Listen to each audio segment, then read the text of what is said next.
الحمد لله رب العالمين والصلاة والسلام على أشرف الأنبياء والمرسلين نبينا محمد وعلى آله وأصحابه أجمعين وعلى من تبعه بإحسان إلى يوم الدين أما بعد فقد قال الله عز وجل يا أيها الذين آمنوا كتب عليكم الصيام كما كتب على الذين من قبلكم لعلكم تتقون.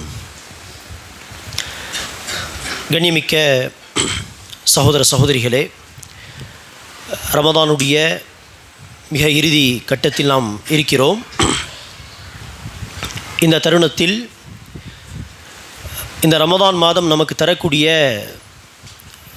மிக முக்கியமான பாடத்தை நாம் கற்றுக்கொண்டோமா என்று நாம் சுய பரிசோதனை செய்து பார்க்க வேண்டும். அல்லாஹ் சுப்ஹானஹு வ தஆலா இந்த மாதத்தில் நம் மீது விதித்த நோன்பை குறித்து சொல்லும் பொழுது, நம்பிக்கை கொண்டவர்களே, உங்களுக்கு முன் சென்ற சமுதாயங்கள் மீது நோன்பு விதியாக்கப்பட்டது போல் உங்கள் மீதும் விதியாக்கப்பட்டிருக்கிறது. லஅல்லக்கும் தத்தகூன், இந்த நோன்பை கொண்டு நீங்கள் தக்வாவை, இறையச்சத்தை பெறுவதற்காக. அந்த தக்வாவுடைய விளக்கத்தை சொல்லும் பொழுது ஒரு தாபிஇ, தல்க் இப்னு ஹபீப் அல் அன்சி என்கிற தாபிஇ அவர்கள் விளக்கம் சொல்கிறார்கள். தக்வா என்றால் என்ன? அன் தஅமல பி தாஅத்தில்லாஹி அலா நூரின் மினல்லாஹ் தர்ஜு ஸவாபல்லாஹ் வ அன் தத்ருக மஅசியத்தில்லாஹ் அலா நூரின் மினல்லாஹ் தகாஃபு இகாபல்லாஹ். தக்வா இறையச்சம் அல்லது பயபக்தி என்று சொன்னால், அல்லாஹ் சுப்ஹானஹு வ தஆலாவின் புறத்திலிருந்து நமக்கு கிடைத்த ஒளியின் அடிப்படையில், அந்த ஒளிதான் குர்ஆன் மற்றும் ஹதீஸ். குர்ஆன் ஹதீஸ் தான் நமக்கு நேரான பாதையை காட்டக்கூடிய ஒளி. ஆக குர்ஆன் ஹதீஸுடைய கல்வியின் அடிப்படையில் அல்லாஹுடைய வார்த்தைகளுக்கு கட்டுப்பட்டு நடப்பது, அவ்வாறு கட்டுப்பட்டு நடந்தால் அல்லாஹ் அதற்கு கூலியை தருவான் என்று ஆதரவு வைப்பது. மேலும் அதே குர்ஆன் ஹதீஸுடைய ஒளியின் அடிப்படையில், கல்வியின் அடிப்படையில் அல்லாஹ்வுக்கு மாறு செய்யக்கூடிய விஷயங்களை, பாவங்களை தவிர்ப்பது, மீறி அந்த பாவங்களை செய்தால் அல்லாஹ் தண்டிப்பான் என்கிற அந்த பயத்தோடு, அந்த அச்சத்தோடு. இதுதான் தக்வா என்று தல்க் இப்னு ஹபீப் ரஹிமஹுல்லா அவர்கள் விளக்கம் அளிக்கிறார்கள். இதுதான் அன்பானவர்களே நம்முடைய ஒட்டுமொத்த வாழ்க்கையுடைய சாரம்சம். நன்மையான காரியங்களை செய்ய வேண்டும், அதை கொண்டு அல்லாஹுடைய திருப்தியை நாம் எதிர்பார்க்க வேண்டும், அதை கொண்டு நாம் அல்லாஹ்விடத்தில் மகத்தான கூலி எதிர்பார்க்க வேண்டும். அல்லாஹ்வுக்கு மாறு செய்யக்கூடிய விஷயங்களை விட்டு ஒதுங்கி இருக்க வேண்டும். அதை நான் செய்தால் அல்லாஹ் என்னை தண்டிப்பான் என்று பயப்பட வேண்டும். இதுதான் நம்முடைய இஸ்லாம் சொல்லக்கூடிய வாழ்க்கையின், ஈமான் சொல்லக்கூடிய வாழ்க்கையின் சாரம்சம். ஆக அந்த தக்வாவை, இறையச்சத்தை அடைவதற்காக தான் இந்த நோன்பு, இந்த ரமதான் மாதம் என்பதாக அல்லாஹ் சுப்ஹானஹு வ தஆலா குர்ஆனிலே சொல்கிறான். ஆக அந்த நிலைப்பாடு, அந்த இறையச்சம், பயபக்தியான அந்த வாழ்க்கை ரமதான் மாதத்தோடு முடிவடையாது, பிறை பார்த்ததும் முடிவடையாது. மாறாக அடுத்த ரமதான் வரை 11 மாதங்களும் இந்த தக்வா, இந்த இறையச்சம் என்பது நம்முடைய வாழ்க்கையில் நீடிக்க வேண்டும். நன்மையான காரியத்தை அல்லாஹ்வின் கூலி எதிர்பார்த்து செய்ய வேண்டும், தீமையான காரியத்தை அல்லாஹ்வுக்கு பயந்து விட்டு ஒதுங்க வேண்டும். இது ஒவ்வொரு நொடியும், ஒவ்வொரு நாளும், எல்லா மாதங்களும், ஒவ்வொரு வருடமும் செய்ய வேண்டிய கடமையாகும், ரமதான் மாதத்தில் மாத்திரமல்ல. ஆகவேதான் இமாம் ஷாபி என்கிற அறிஞரிடம் யாரோ மக்கள் வந்து கேட்கிறார்கள், ரஜப் மாதம் சிறந்ததா அல்லது ஷாபான் மாதம் சிறந்ததா? அநேகமாக கேள்வி கேட்கக்கூடிய அந்த மக்கள் ஷாபான் மாதத்தில் மாத்திரம் ஏதோ சில மார்க்க விஷயங்களை பேணுதலாக செய்யக்கூடியவர்களாக இருந்திருக்கலாம். ஆக வந்து கேட்கிறார்கள், ரஜப் மாதம் சிறந்ததா, ஷாபான் மாதம் சிறந்ததா? அதற்கு இமாம் ஷாபி ரஹிமுல்லா அவர்கள் பதிலளித்தார்கள், லா தகூனு ஷஅபானியீன் வலாக்கின் கூனு ரப்பானியீன். ஷஅபான் மாதத்துக்காக வேண்டி மார்க்கத்தை பின்பற்றக்கூடியவர்களாக நீங்கள் இருக்காதீர்கள், மாறாக ரப்புக்காக வேண்டி மார்க்கத்தை பின்பற்றக்கூடியவர்களாக இருங்கள், ரப்பானியாக இருங்கள். ஷாபான் மாதத்துக்குரியவர்களாக இருக்காதீர்கள் என்று அவர்கள் சொன்னது போல் நாம் என்ன சொல்லலாம்? கூனு ரப்பானியீன் வலா தகூனு ரம்பானியீன். நீங்கள் ரப்புக்காக வேண்டி ஒவ்வொரு நாளும், ஒவ்வொரு நொடியும் அவனுடைய கட்டளைகளை ஏற்று நடக்கக்கூடிய ரப்பு உடைய அடியார்களாக இருங்களே ஒழிய ரமதான் மாதத்திற்குரியவர்களாக நீங்கள் இருக்காதீர்கள். ரமதான் மாதத்தோடு நம்முடைய வணக்க வழிபாடுகளை அப்படியே மூட்டை கட்டி வைத்து விட்டு விடுவது, இதெல்லாம் நம்முடைய நிலைப்பாடு. பல பள்ளிவாசல்களில் 27ஆம் தேதி நினைச்சுவார்கள் ஹத்தம் என்று சொல்லி குர்ஆனை ஓதி முடித்து விடுவார்கள். அதோட 28ஆம் தராவி 29ஆம் தராவி பார்த்தால் பள்ளிவாசல் காலியாக இருக்கும். 27 வரை வந்த மக்கள் 28, 29க்கு ரமதான் மாதத்தின் இறுதி வரை கூட கிடையாது, 27ஓடு ஹத்தம், அவ்வளவுதான், கதை முடிந்து விட்டது. ஆக ரமதான் மாதத்தில் ஐவேளை தொழுகையை கடைபிடித்து தொழக்கூடிய நாம், நோன்பு என்கிற அந்த வணக்கத்தை பல மணி நேரங்கள் பசி பட்டினியோடு பல மணி நேரங்கள் செய்யக்கூடிய அந்த வணக்கத்தை செய்யக்கூடிய நாம், இரவு தொழுகைக்காக வேண்டி ஒரு 1.5 மணி நேரம் 2 மணி நேரம் ஒதுக்கக்கூடிய நாம், குர்ஆன் திலாவத்துக்காக வேண்டி பல நேரங்களை ஒதுக்கக்கூடிய நாம், இந்த ரமதான் மாதத்தில் பாவமான செயல்களை, ரமதான் மாதம் பாவம் செய்யக்கூடாது என்று பயந்து பாவங்களை தவிர்க்கக்கூடிய நாம், ரமதான் மாதத்துக்கு பிறகு இந்த பேணுதலில் ஒரு 30% செய்ய முடியாதா? எவ்வளவு நேரத்தை இபாதத்துக்காக ரமதான் மாதத்தில் நாம் ஒதுக்குகின்றோமோ அதில் ஒரு 30% மற்ற நாட்கள் ஒதுக்க முடியாதா என்று சொன்னால் நிச்சயமாக முடியும். ரமதான் மாதத்தில் இவ்வளவு நேரத்தை ஒதுக்கக்கூடிய நம்மால் ரமதான் மாதத்திற்கு பிறகு பொதுவான நாட்களில் இந்த நேரத்தின் ஒரு 30-40% நிச்சயமாக நம்மால் ஒதுக்க முடியும். அதற்கு நாம் திட்டமிட்டால் நிச்சயமாக அது சாத்தியம் என்பதற்கு ரமதான் மாதத்தில் நம்முடைய நிலைப்பாடு மிகப்பெரிய ஆதாரம். ரமதான் மாதம் அல்லாத நாட்களிலும் ரமதான் மாதத்தில் நாம் செய்யக்கூடிய வணக்கங்களில் ஒரு 30% வணக்கங்களை, குறைந்தது கடமையான வணக்கங்களை நம்மால் நிச்சயமாக செய்ய முடியும் என்பதற்கு ரமதான் மாதத்தில் நம்முடைய அமல்களை மிகப்பெரிய சான்றாகும். ஆக குறைந்தது கடமையான வணக்கங்களை தவறாமல் ரமதானுக்கு பிறகு உள்ள நாட்களிலும் நாம் என்ன செய்ய வேண்டும்? தொடர வேண்டும்.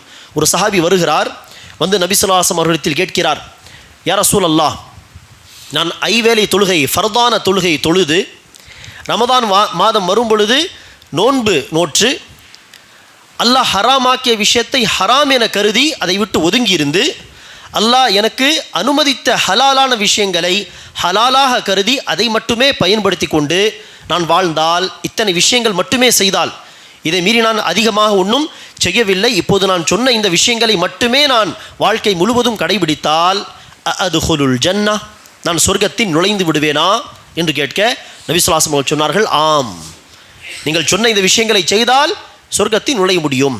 அந்த சஹாபி ஜகாத் குறித்து கேட்கவில்லை, ஹஜ் குறித்து கேட்கவில்லை. அநேகமாக அவர் ஏழையாக இருந்திருப்பார். ரசூலுக்கும் அது தெரியும், இவர் மீது ஜகாத் கடமை கிடையாது, இவர் மீது ஹஜ்ஜும் கடமை கிடையாது. ஆக தொழுகை, நோன்பு, ஹராமை தவிர்ப்பது, ஹலாலை மட்டுமே அல்லாஹ்வுக்காக பயன்படுத்தி கொள்வது, இதை செய்தால் சொர்க்கம் போக முடியுமா என்று கேட்க ரசூல் சொன்னார்கள், ஆம். ஆக குறைந்தது ஒரு முஸ்லிம் மீது வரக்கூடிய இந்த கடமையான விஷயங்களையாவது ரமதானுக்கு பிறகுள்ள காலங்களில் நாம் என்ன செய்ய வேண்டும்? தவறாமல் செய்ய வேண்டும். அதில் மிக முக்கியமாக வரக்கூடிய ஒன்றுதான் தொழுகை. ரமதான் மாதத்தில் ஐவேளை தொழுகை என்ன?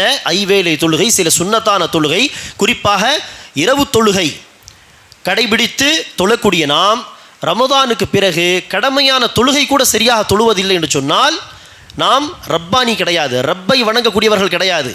நவுதுபில்லா, ஏதோ ஒரு விதத்தில் ரமதான் மாதத்தை வணங்கக்கூடியவர்கள் என்பதாக ஆகிவிடும். ரப்பை வணங்கக்கூடியவர்களாக இருந்தால் ரமதான் மாதத்திலும் அந்த ரப்பு நித்திய ஜீவனாக இருக்கிறான், அல் ஹய்யுல் கய்யூம். ரமதானுக்கு பிறகும் அந்த ரப்பு அல் ஹய்யுல் கய்யூமாக இருக்கிறான். அப்படி இருக்க ரமதான் மாதத்தில் கடமையான தொழுகை, சுன்னத்தான பல தொழுகைகள் என்று தொழுத நாம் ரமதானுக்கு பிறகு கடமையான தொழுகையும் தொழுவதில்லை, அலட்சியம் காட்டுகிறோம் என்று சொன்னால் நாம் ரப்பை உண்மையில் வணங்கவில்லை என்று அர்த்தம். இன்று கூட நாம் தராவில் கேட்ட ஒரு சூறாவில் வந்த வசனம், சகர் என்கிற நரகத்தில் நரகவாசிகள் புகுவார்கள். சொர்க்கவாசிகள் சக்கர் என்கிற நரகத்தில் புகுந்த நரகவாசிகளை பார்த்து கேட்பார்கள், மா சலகக்கும் ஃபி சக்கர், இந்த சக்கர் என்கிற நரகத்தில் உங்களை புகுத்தது என்ன? உங்களை எந்த பாவம் இந்த நரகத்தில் நுழைத்தது என்று கேட்க அந்த சக்கர் நரகவாசிகள் சொல்வார்கள், லம் நகு மினல் முஸல்லீன், நாங்கள் தொழுகை நிலைநாட்டக்கூடியவர்களாக இல்லை, தொழுகையாளியாக நாம் இல்லை. வலம் நகு நுத்இமுல் மிஸ்கீன், அல்லாஹ்வுக்கு செய்ய வேண்டிய கடமையும் நாம் செய்யவில்லை, தொழவில்லை. சக மனிதர்களுக்கு செய்ய வேண்டிய அடிப்படை கடமைகளை கூட நாம் செய்யவில்லை. ஆக ஏழை மிஸ்கீன்களுக்கு நாம் உணவளிக்கக்கூடியவர்களாகவும் இல்லை. வலம் நகு நுத்இமுல் மிஸ்கீன் வகுன்னா நஹூது மஅல் ஹாயிதீன், இபாதத்துக்காக எல்லாம் நேரத்தை ஒதுக்காமல் வீணான விஷயங்களில் மூழ்கி இருந்த மக்களோடு நாங்களும் மூழ்கி இருந்தோம். வகுன்னா நுகذிபு பியௌமித்தீன், இவ்வாறாக நாம் தீர்ப்பு நாளை, கூலி வழங்கக்கூடிய அந்த நாளை பொய்யாக்கக்கூடியவர்களாக இருந்தோம். காஃபிர்கள் நேரடியாக தீர்ப்பு நாளை பொய்யாக்கக்கூடியவர்கள். ஆனால் பல முஸ்லிம்களுடைய நிலை என்ன? தீர்ப்பு நாளை நம்பிக்கை கொண்ட போதிலும் அவர்களுடைய அமல்கள் எப்படி இருக்கிறது என்று சொன்னால் தீர்ப்பு நாளை பொய்யாக்கக்கூடியவர்களுடைய அமல்கள் மாதிரி தான் இருக்கிறது. ஆக சகர் நரகவாசிகள் நரகத்தில் புகுந்ததுக்கான முக்கிய காரணம், முதல் காரணம் என்ன சொல்வார்கள்? நாங்கள் தொழுகையாளியாக இல்லை. அப்படி இருக்க ஐவேளை தொழுகையில் ஒருபோதும் அலட்சியம் கூடாது. ரமதான் மாதத்துக்கு பிறகு வரக்கூடிய காலங்களிலும் நாம் அடிப்படை கடமையை, தொழுகையில் அடிப்படை நம் மீது ஃபர்தான விஷயம் ஐவேளை தொழுகை. குறைந்தது அந்த ஐவேளை தொழுகையை உரிய நேரத்தில் கதா செய்யாமல், தள்ளி போடாமல், அடிக்கடி தாமதமாக தொழாமல் ஆரம்ப நேரத்தில் உரிய நேரத்தில் நாம் தொழக்கூடியவர்களாக இருக்க வேண்டும். அதே போல் அன்பானவர்களே, ரமதானுக்கு பிறகு கூட பொதுவான நாட்களிலும் அதிகமாக நாம் அல்லாஹ்வை திக்ர் செய்யக்கூடியவர்களாக இருக்க வேண்டும். அதிகமாக நாம் அல்லாஹ்வை நினைவு கூற வேண்டும், திக்ர் செய்ய வேண்டும். நபிகள் நாயகம் ஸல்லல்லாஹு அலைஹி வஸல்லம் அவர்கள் முஆஸ் பின் ஜபல் ரலியல்லாஹு அன்ஹு அவர்களை பார்த்து கேட்கிறார்கள், அலா உக்பிருக்கும் பிகைரி அமாலிக்கும், மிக சிறந்த அமல், மேலும் வ அஸ்காஹா இன்த மலீகிக்கும், உங்களுடைய இரட்சகனாகிய, உங்களுடைய பேரரசனாகிய அல்லாஹ்விடத்தில் மிக தூய்மையான அமலாக இருக்கக்கூடிய ஒரு அமலையும், வ அர்ஃபஇஹா லி தரஜாத்திக்கும், உங்களுடைய தரஜாத்துகளை, சொர்க்கத்தில் உங்களுடைய அந்தஸ்துகளை உயர்த்தக்கூடிய ஒரு அமலாக இருக்கக்கூடிய ஒரு அமலையும், வ கைரில் லக்கும் மின் இஅதாஇ ذஹபி வல் ஃபித்ததி, அல்லாஹ்வின் பாதையில் தங்கத்தையும் வெள்ளியையும் செலவு செய்வதை விட சிறந்த அமலாக இருக்கக்கூடிய ஒரு காரியத்தையும், வ கைரின் லக்கும் மின் அன் துல்கு அதுவக்கும், மேலும் அல்லாஹ்வின் பாதையில் போர் புரியும் பொழுது உங்களுடைய எதிரியை நீங்கள் சந்தித்து ஃபத்தத்ரிபு அனாகஹும், நீங்கள் அவர்களுடைய கழுத்தை வெட்டி, அல்லது வயத்ரிபு அனாககும், அவர்கள் உங்களுடைய கழுத்தை வெட்டுவதை விட, அதாவது அல்லாஹ்வின் பாதையில் ஷஹீதாகுவதை விட சிறந்த அமலாக இருக்கக்கூடிய ஒரு அமலை நான் உங்களுக்கு சொல்லட்டுமா? எத்தனை விஷயங்களை ரசூலுல்லாஹ் சொன்னார்கள். முதலாவது, அமல்களில் மிக சிறந்த அமல், ஏக இறைவனாகிய இரட்சகனாகிய அல்லாஹ்விடத்தில் மிக தூய்மையான அமல், நம்முடைய தரஜாத்துகளை உயர்த்தக்கூடிய அமல், மேலும் அல்லாஹ்வின் பாதையில் தங்கம் வெள்ளி செலவு செய்வதை விட சிறந்த அமல், மேலும் அல்லாஹ்வின் பாதையில் போர் புரிவதை விட மிக சிறந்த அமல் எது என்று அறிவிக்கட்டுமா என்று சொல்லி நபி ஸல்லல்லாஹு அலைஹி வஸல்லம் அவர்கள் கேட்க, முஆஸ் பின் ஜபலும் சரி, மற்ற சஹாபாவும் சரி, காலு பலா யா ரசூலல்லாஹ், ஏன் இல்லை யா ரசூலல்லாஹ், நிச்சயமாக சொல்லுங்கள் என்று சொல்ல ரசூல் சொன்னார்கள், திக்ருல்லாஹி அஸ்ஸ வஜல், அல்லாஹ்வை நினைவு கூறுவது. ஒரு முறை போரில் போய் களத்தில் இறங்கி போர் புரிவதை விட வாழ்நாள் முழுவதும் அல்லாஹ்வை திக்ர் செய்வது நிச்சயமாக என்னது? மிக சிறந்த அமல். இது ஒவ்வொரு மனிதரால் செய்ய முடியாது. திக்ர் என்பது சுப்ஹானல்லாஹ் அல்ஹம்துலில்லாஹ் என்று நாவால் அல்லாஹ்வை துதிப்பது, இதுவும் திக்ர் தான். அதே போல எந்த காரியத்தை செய்தாலும் இதை அல்லாஹ் அனுமதித்தானா அல்லது தடை செய்தானா என்று அல்லாஹ்வுடைய சட்டங்களை நினைவு கூறி பிறகு அந்த காரியத்தை செய்வது, இதுவும் அல்லாஹ்வுடைய திக்ர் தான். அந்த விதத்தில் பார்த்தால் வாழ்நாள் முழுவதும் அல்லாஹ்வை திக்ர் செய்வது என்பது மிக மிக மகத்தான காரியம். நபிகள் நாயகம் ஸல்லல்லாஹு அலைஹி வஸல்லம் அவர்கள் சொன்னது போல் மிக சிறந்த அமல், அல்லாஹ்விடத்தில் மிக தூய்மையான அமல், தரஜாத்துகளை உயர்த்தக்கூடிய அமல், தங்கம் வெள்ளி அல்லாஹ்வின் பாதையில் செலவு செய்வதை விட சிறந்தது, அல்லாஹ்வின் பாதையில் சில பல முறை போர் புரிவதை விட சிறந்தது. காரணம், இது வாழ்நாள் முழுவதும் செய்யக்கூடிய ஒரு தொடர் அமலாக இருக்கிறது. திக்ருல்லாஹ், அல்லாஹ்வை நினைவு கூறுவது. ஆக ரமதான் மாதத்தில் அல்லாஹ்வை நினைவு கூறும் விதத்திலே தொழுகிறோம், திலாவத் செய்கிறோம், திக்ர் செய்கிறோம், தௌபா இஸ்திக்ஃபார் செய்கிறோம். ஆனால் ரமதான் மாதத்துக்கு பிறகு அத்தனை விஷயங்களையும் நாம் புறக்கணித்து அல்லாஹ்வின் திக்ரை விட்டு தூரமாக ஆகிவிடுகிறோம் என்று சொன்னால் இது மிகப்பெரிய கை சேதமாகும், இது மிகப்பெரிய நஷ்டமாகும். அல்லாஹ் நம்மை பாதுகாக்க வேண்டும். அதே போல் அன்பானவர்களே, ரமதான் மாதத்தில் நாம் குர்ஆனை ஓதுகிறோம். ரமதான் மாதத்துக்கு பிறகும் ஒவ்வொரு நாள் குர்ஆனை எடுத்து படிக்க முடியாவிட்டாலும், ஒரு நாள் படித்தோம், 2 நாள் இடைவெளி, அடுத்து மீண்டும் எடுத்து படிக்க வேண்டும். தொடர்ச்சியாக என்ன செய்யக்கூடாது? பல நாட்கள் குர்ஆனை பார்த்து ஓதாமல் பெரிய இடைவெளி விட்டுவிடக்கூடாது. மாறாக வாய்ப்பு கிடைக்கும் பொழுதெல்லாம் எடுத்து குர்ஆனை ஓத வேண்டும். முடிந்தால் 2 மாதத்தில் ஒரு முறை அல்லது 3 மாதத்தில் ஒரு முறையாவது குர்ஆனை முழுமையாக படித்து முடிக்க முயற்சிக்க வேண்டும். குர்ஆன் ஓதுவது என்பது இது தொடர் அமல், தொடர்ந்து செய்ய வேண்டிய ஒரு அமல். தொடர்ந்து செய்ய வேண்டிய அமல்களை தான் நான் இப்போது சுட்டி காட்டி கொண்டு இருக்கிறேன். ஐவேளை தொழுகை, திக்ருல்லா, அதேபோல் குர்ஆனுடைய திலாவத்.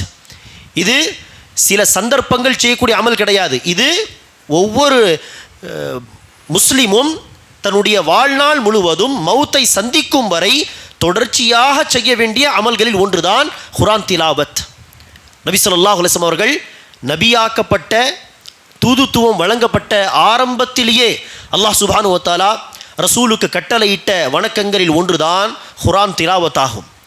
நபி ஸல்லல்லாஹு அலைஹி வஸல்லம் அவர்களுக்கு அல்லாஹ் ஆரம்பத்தில் வழங்கிய வசனங்களில் சூரத்துல் அலக் முதலாவது இறங்கிய வசனம் இக்ரா பிஸ்மி ரப்பிக்கல்லதி ஹலக். அதற்கு அடுத்தபடியாக வந்த வஹீயில் ஒன்றுதான் என்னது? யா ஐயுஹல் முஸம்மில், போர்வை போர்த்திருப்பவரே என்று அல்லாஹ் ரசூலை அழைத்து அடுத்து என்ன சொல்கிறான்? குமில் லைல இல்லா கலீலா, இரவில் நின்று வணங்குங்கள். இரவின் சிறிய பகுதியோ அல்லது பாதி பகுதியோ அல்லது இரவின் பெரும் பகுதியோ எப்படி வாய்ப்பு அப்படி இரவில் நின்று வணங்குங்கள் என்று இரவு தொழுகை தொழும்படி அல்லாஹ் கட்டளையிடுகிறான். அதே சூறாவில் அல்லாஹ் சுப்ஹானஹு வ தஆலா ரசூலுக்கு சொன்ன இன்னொரு கட்டளை தான் வரத்திலில் குர்ஆன தர்தீலா, குர்ஆனை நிறுத்தி நிதானமாக பிழையின்றி ஓதுங்கள். ஆக குர்ஆனை ஓதுவது ஒரு முஸ்லிம் தொடர்ச்சியாக வாழ்நாள் முழுவதும் வஅ்புத் ரப்பக ஹத்தா யஅதியக்கல் யகீன், மிக உறுதியான நிகழ்வாகிய மவுத் உனக்கு வரும் வரை உமது இறைவனை வணங்குவீராக என்று அல்லாஹ் சுப்ஹானஹு வ தஆலா சொல்கிறானே. ஆக அந்த மௌத்தை சந்திக்கும் வரை தொடர்ச்சியாக செய்ய வேண்டிய வணக்கங்களில் ஒன்றுதான் அல்லாஹுடைய வார்த்தைகளை ஓதுவது, கலாமுல்லாவை ஓதுவது. ஆக ரமதான் மாதம் முடிந்ததும் ஹத்தம் என்று சொல்லிவிட்டு குர்ஆன் ஓதுவதை நிப்பாட்டிவிடக்கூடாது. மாறாக ரமதான் மாதத்துக்கு பிறகும் என்ன செய்ய வேண்டும்?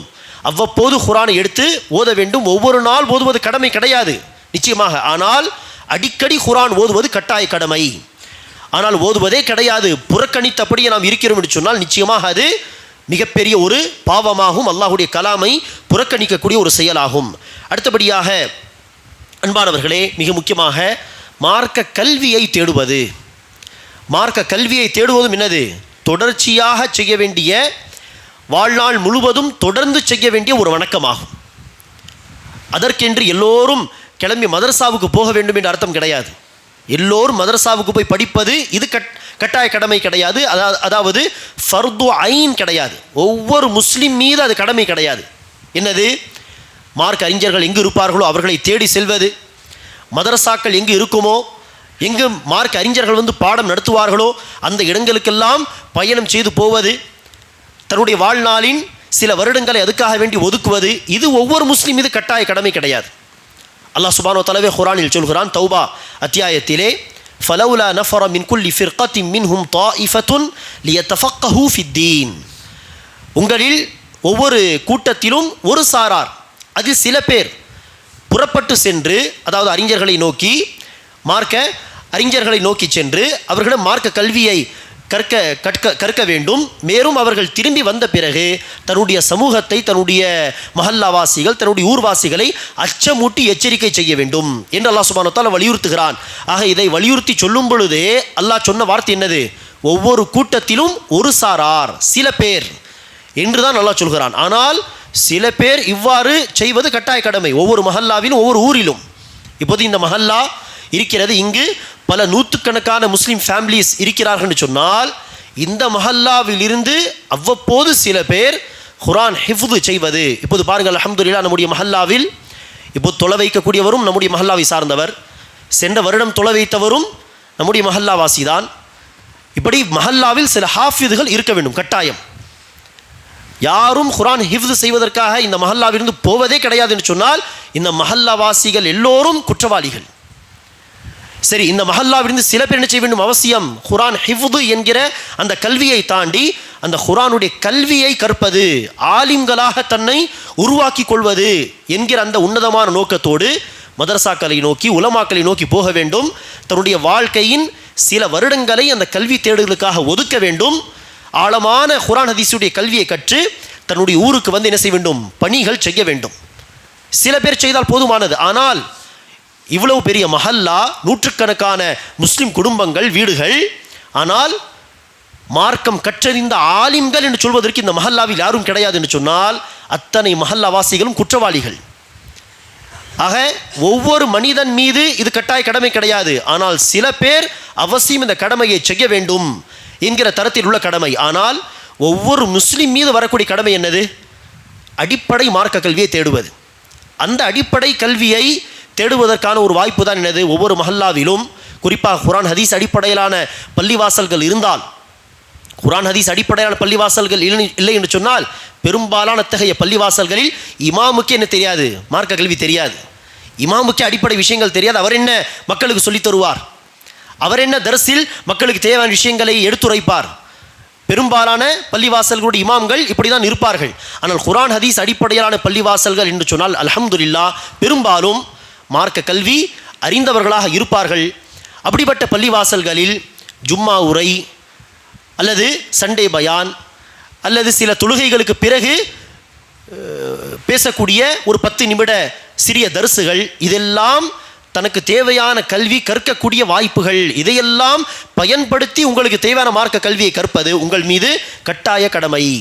ஆக கல்வியை தேடுவதும் தொடர்ச்சியாக செய்ய வேண்டிய ஒரு கடமையாகும். உமர் பின் கத்தாப் ரலியல்லாஹு அன்ஹு அவர்கள் சொல்கிறார்கள், தொடர்ச்சியாக மார்க்க கல்வி தேட வேண்டும் என்று சொன்னால் உடனே சில பேர் என்ன சொல்வார்கள்? பல வேலைகள் இருக்கிறது, நேரத்தை ஒதுக்க முடியவில்லை. என்ன நேரத்தை ஒதுக்க முடியவில்லை? தொழுகைக்கு பிறகு ஒரு 10 நிமிடம் அப்படி உட்கார்ந்தால் அவ்வப்போது சில விஷயங்களை கேட்டு பல விஷயங்களை தெரிந்து கொள்ளலாமே. ஜும்மாவுக்கு வருவது கட்டாய கடமை. என்னதான் வேலைகள் இருந்தாலும் அந்த வேலையை நிறுத்திவிட்டு, கடை இருந்தால் கடையை சாத்திவிட்டு ஜும்மாவுக்கு வருவது கட்டாய கடமையா இல்லையா? ஆக எனக்கு நேரம் கிடையாது, என்னால் நேரத்தை ஒதுக்க முடியவில்லை என்றெல்லாம் காரணம் சொல்ல இயலாது. மதரசாவுக்கு போய் படிக்க வேண்டும் என்று சொன்னால் நீங்கள் என்ன சொல்லலாம்? அவ்வளவு எனக்கு நேரம் கிடையாது, பல வேலைகள் பல பொறுப்புகள் இருக்கிறது, என்னால் மதரசாவுக்கு போக முடியாது என்று சொல்லலாம். அதை அல்லாஹ் கடமையாகவும் ஆக்கவில்லை. ஆனால் அடிப்படை கல்வியை கற்பதற்கு என்ன வாய்ப்புகள் இருக்கிறதோ அதை பயன்படுத்தி கொள்வது ஒவ்வொரு முஸ்லிம் மீது சாத்தியம்தான், ஒவ்வொரு முஸ்லிமுக்கு சாத்தியம்தான். அவ்வளவு நேரத்தை ஒதுக்குவது இம்பாசிபிள் கிடையாது. அதை கூட பயன்படுத்தி கொள்ளாமல் உலக வேலைகள் எப்போது பார்த்தாலும் மூழ்கி இருப்பது, பணம் பணம் சம்பாதிப்பது என்று உலகத்துக்கு பின்னால் ஓடுவது என்று சொல்லி அடிப்படை கல்வியும் தேடாமல் இருந்தால் இது மிகப்பெரிய ஒரு பாவம் என்பதை நாம் என்ன செய்ய வேண்டும்? புரிந்து கொள்ள வேண்டும். உமர் பின் கத்தாப் ரலியல்லாஹு அன்ஹு அவர்கள் பாருங்கள், எவ்வளவு அழகாக உலக வேலைகள் மார்க்க கல்வி தேடுவது இரண்டையும் எப்படி பேலன்ஸாக கொண்டு போகிறார். உமர் பின் கத்தாப் ரலியல்லாஹு அன்ஹு அவர்கள் சொல்கிறார்கள், எனக்கு ஒரு அன்சாரி தோழர் இருந்தார். அந்த அன்சாரி தோழருக்கும் எனக்கும் ஒரு ஒப்பந்தம் இருந்தது. என்ன ஒப்பந்தம் என்று சொன்னால், ஒரு நாள் நான் நபி ஸல்லல்லாஹு அலைஹி வஸல்லம் அவர்களோடு எல்லா நேரமும் ரசூலோடு இருந்து கூட இருந்து ரசூலிடமிருந்து மார்க்க கல்வியை தேடுவேன். அப்போது நீங்கள் தன்னுடைய வியாபாரம் தன்னுடைய வேலைகளை பாருங்கள். மறுநாள் நான் என்னுடைய உலக வேலைகளை பார்ப்பேன், சம்பாத்தியத்தை பார்ப்பேன். நீங்கள் ரசூலோடு எல்லா நேரமும் இருந்து கல்வியை கற்றுக்கொள்ளுங்கள். நான் கற்றதை உங்களுக்கு வாய்ப்பு கிடைக்கும் பொழுது உடனே சொல்லிக் கொடுப்பேன். நீங்கள் அந்த ஒரு நாள் கற்றுக்கொண்டதை எனக்கு சொல்லித்தாருங்கள். இப்படி உலகம் சம்பாதிப்பதை தன்னுடைய பொறுப்புகளையும் செய்யலாம், மார்க்க கல்வியும் தேடலாம் என்று உமர் பின் கத்தாப் ரலியல்லாஹு அன்ஹு அவர்கள் ஒரு அன்சாரி தோழரோடு இணைச்சுகிறார், ஒரு ஒப்பந்தத்தை போட்டிருந்தார். அன்பானவர்களே, மார்க்க கல்வியை தேடுவது இதுவும் தொடர்ச்சியாக செய்ய வேண்டிய கடமையாகும். ஆக ரமதான் மாதத்தில் நாம் பல மணி நேரங்கள் இபாதத்துக்காக ஒதுக்கிவிட்டு ரமதானுக்கு பிறகு வாஜிபான விஷயங்களுக்காகவும் நேரத்தை ஒதுக்குவதில்லை என்று சொன்னால் நம்முடைய ரமதானின் வணக்க வழிபாடுகளே நமக்கு எதிராக என்னது? சாட்சி. இவனால் நேரத்தை ஒதுக்க முடியும், இருந்தாலும் நேரத்தை ஒதுக்குவது கிடையாது என்று நம்முடைய அமல்களே நமக்கு எதிராக சாட்சியாக வரக்கூடும். அன்பானவர்களே, குறைவாக ஒரு அமலை செய்தாலும் அதை தொடர்ச்சியாக செய்வதுதான் அல்லாஹ்வுக்கு பிடித்த விஷயமாகும். ரமதான் மாதத்தில் பல வணக்கங்களை செய்தோம், ஆனால் ரமதானுக்கு பிறகு அப்படியே ஜீரோ அல்லது அப்படியே லோ லெவல் என்று மாறிவிட்டோம் என்று சொன்னால் இந்த அமல் அல்லாஹ்வுக்கு பிடிக்காது. கடமையான விஷயங்களை, ஓரளவுக்கு சுன்னத்தான விஷயங்களை ஓரளவுக்கு செய்தாலும் அதை தொடர்ச்சியாக செய்தால் அதுவே அல்லாஹ்வுக்கு பிடித்த அமலாகும். நபி ஸல்லல்லாஹு அலைஹி வஸல்லம் அவர்கள் ஒரு முறை அசர் தொழுகைக்கு பிறகு வந்தார்கள், வீட்டுக்கு வந்தார்கள். வந்து 2 அல்லது 4 ரக்காத் ஏதோ சுன்னத் தொழுதார்கள், அநேகமாக 2 ரக்காத் தொழுதார்கள். ஆயிஷா ரலியல்லாஹு அன்ஹா இதை பார்த்ததும் அவர்களுக்கு ஆச்சரியம். அசருக்கு பிறகு தான் தொழக்கூடாதே, நஃபில் சுன்னத் தொழுகை எல்லாம் இல்லை அசருக்கு பிறகு, சூரியன் மறையும் வரை இது என்ன தொழுகை? தொழுது முடித்ததும் ரசூலுல்லாஹி ஸல்லல்லாஹு அலைஹி வஸல்லம் கேட்டார்கள், யா ரசூலல்லாஹ், இது என்ன தொழுகை? நபி ஸல்லல்லாஹு அலைஹி வஸல்லம் அவர்கள் சொன்னார்கள், ஸுஹருக்கு பிறகு தொழ வேண்டிய சுன்னத் தொழுகை, பின் சுன்னத். என்னால் தொழ முடியாமல் போய்விட்டது, சில வேலைகள் ரசூல் அவர்கள் பிஸியாகி விட்டார், அந்த பின் சுன்னத் ரசூல் அவர்களால் தொழ முடியாமல் போய்விட்டது. ஆக அந்த ஸுஹருடைய பின் சுன்னத்தை இப்போது நான் கதா செய்தேன். அந்த 12 ரக்காத் சுன்னத் பொறுத்தவரையில் ரசூல் அவர்கள் என்ன செய்வார்? கடைபிடித்து தொழுவார்கள். விடுபட்டு போனால் அதை என்ன செய்வார்கள்? வாய்ப்பு கிடைக்கும் பொழுது அதே நாள் அதை கதாவும் செய்து கொள்வார். அந்த அளவுக்கு பேணுதலாக ரசூல் அவர்கள் அந்த 12 ரக்காத்தை தொழுவார்கள்.